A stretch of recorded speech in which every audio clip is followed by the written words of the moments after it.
This is KGW News at Sunrise. That man right there behind me is Chuck Doze. He's the Washington County Civil Deputy, shot 7 times in the line of duty in July. And for months, he's been working to recover from that shooting. I recently sat down with him to talk about what happened that day. You'll want to hear his story. It's coming up at 5:45 plus. I'm trying to stay strong because I feel that I know he's out here, and I'm not gonna leave until I find him. That California woman is here to find her husband, who went missing last week in Kelso in the middle of a work trip. We'll share more details behind his disappearance coming up in one of our top stories. And May is Oregon Wine Month. This morning we are highlighting a new event underway right now in the Tualatin Valley. It's all about showcasing some amazing local food and wine. More on how you can get in on the first ever Spring Sips event. That's ahead on Sunrise. Tuesday morning here on the Sunrise Show. Chris is back this morning. Perhaps he returned for the wine. Who knows? I mean, why not? Yeah, why not? Why not? All right, a lot of punting happening over here, Rod, while you're doing all that forecasting over there. Thank goodness I'm a serious weatherman. Let's go to the satellite picture, shall we? Oh my goodness, there's not much going on. I just wanted to show you there's a little strip of clouds that's been passing. It's not a marine push, and it's actually already dropping south of Portland.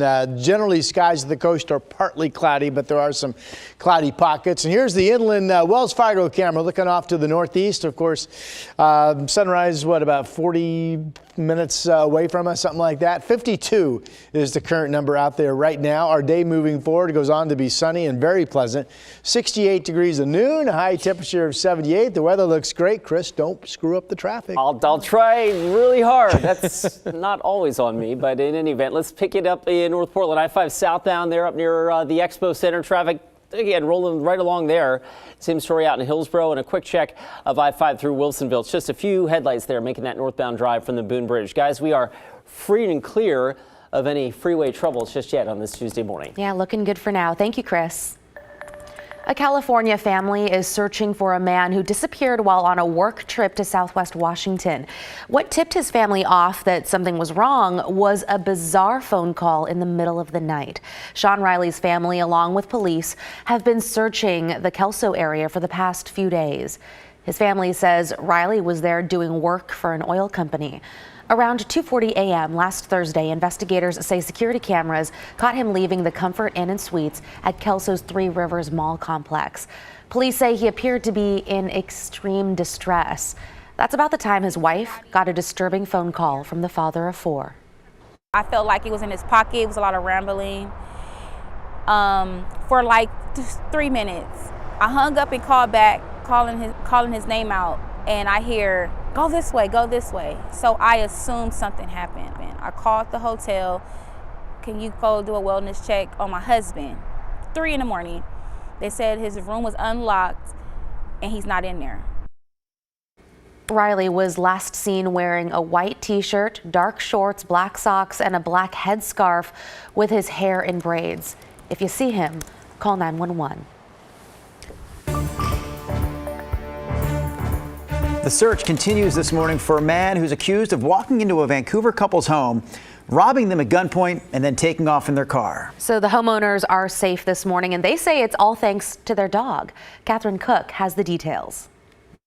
You might say little Ruby here is sniffing around for clues after what her owners, Doug and Teresa Wyckoff, went through. Somebody just walked in the back slider through my backyard, opened a gate, and he just put his gun up right there and pointed at me and said, "I will shoot you," and then he just kept moving. It was just after 5:30 Saturday morning. The Wyckoffs were at their home near Northeast 162nd Avenue and 20th Street in Vancouver. Not to lay blame, but the whole thing actually started with Ruby. Because she's so little, she has to get up early, go potty. It was a nice morning, so they left the back sliding door open for a few minutes. Then suddenly the intruder walked in. As he walked through, he got behind the wall and he pointed his gun at me and said, "I will shoot you," and then just kept walking. That's when the guy met the Wyckoff's other dog, Ginger. She's our hero. She saved our lives. When she saw him, she jumped up and she just went for it and barked at him in a way that I hadn't heard before. I got up thinking it was a delivery guy. She's like, "What's going on?" I was like, "Get back in the bedroom. There's a man in the house with a gun. Put the dogs in there with you." And then I said, "Call 911. Within 3 minutes, the Wyckoffs say Vancouver police and Clark County Sheriff's deputies were there. But the crook was gone. Teresa says he'd taken her purse, car keys, and drove off in the couple's Honda CR-V. Police chased after him but stopped pursuit near the Vancouver Mall when deputies say the car was out of sight. That night, police recovered the car, ditched in Longview.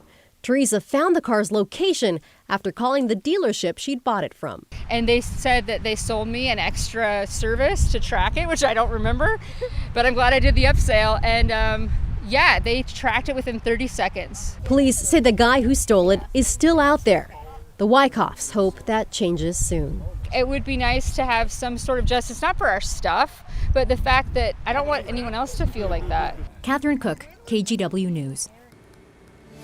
Now to an update on a scandal that rocked the Oregon Liquor and Cannabis Commission last year. Attorney General Ellen Rosenblum says there will be no criminal charges after a thorough Department of Justice investigation. You may remember 6 OLCC officials were accused of using their positions to get a hold of in-demand bottles of rare bourbon before they were available to the public. The director and board chair resigned as a result. The Attorney General says the DOJ will share its findings with the Oregon Government Ethics Commission as it conducts its own investigation.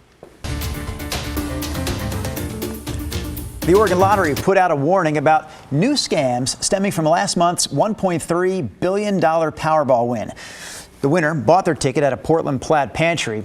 Last weekend, though, some people say they got a text claiming that the jackpot winner was giving away some of that billion-dollar prize. The text gave out a phone number that people could call to claim they're part of the giveaway. But lottery officials say it's not real at all. It's a phishing scam. They also said we can expect more scams like this centered around that record-setting Powerball prize. Okay, let's talk WNBA for a moment. The season officially kicks off tonight, and one athlete to keep an eye on right there, Cameron Brink. While the season starts tonight, the Beaverton native will be making her debut tomorrow with the Los Angeles Sparks against the Atlanta Dream. And of course, another big name to keep track of, Caitlin Clark. She'll also be making her WNBA debut with the Indiana Fever, and she is playing tonight. Clark shattered the college scoring record in her final season with the Iowa Hawkeyes before being drafted first overall by the Fever.